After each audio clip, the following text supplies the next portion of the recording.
reality is that the Islamic State is Islamic, very Islamic.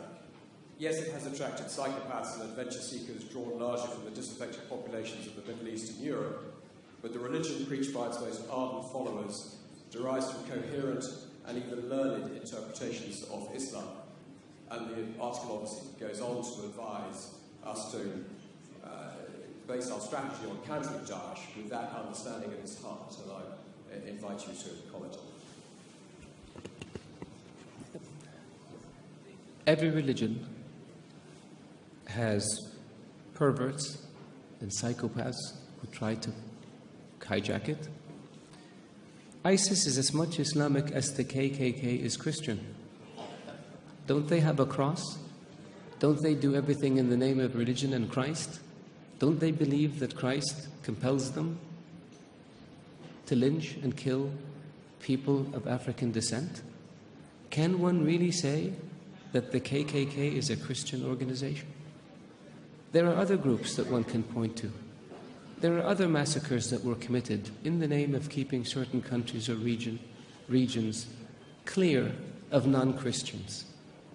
There are people like this also in the Jewish faith that have nothing to do with Judaism. There are people like this in the Hindu faith that have nothing to do with Hinduism. For anyone to argue that Daesh is Islamic is preposterous. In the Islamic faith, the Quran reveals that you have your faith and I have my faith. And you're free to practice your faith and I'm free to practice mine. What greater sign of tolerance and acceptance do you have than this? In the Islamic faith it says, he who kills an innocent soul is as if he has killed all of humanity. And he who saves an innocent soul is as if he saved all of humanity. What better example of compassion and mercy do you have than this? So if you look at what Daesh says and you say it's in the scriptures, doesn't the Old Testament say an eye for an eye and a tooth for a tooth?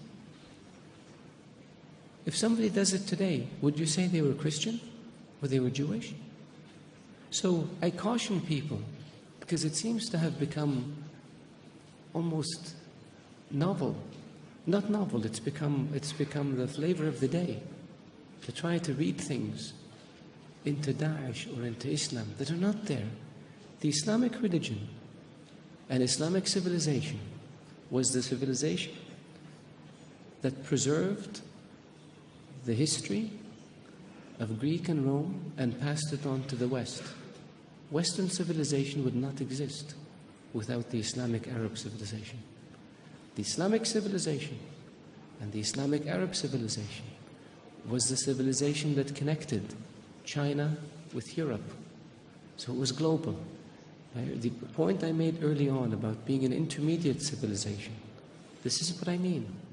So if Islam was intolerant and Daesh represented Islam, would Islam have preserved Aristotle and Socrates and passed it on to the West?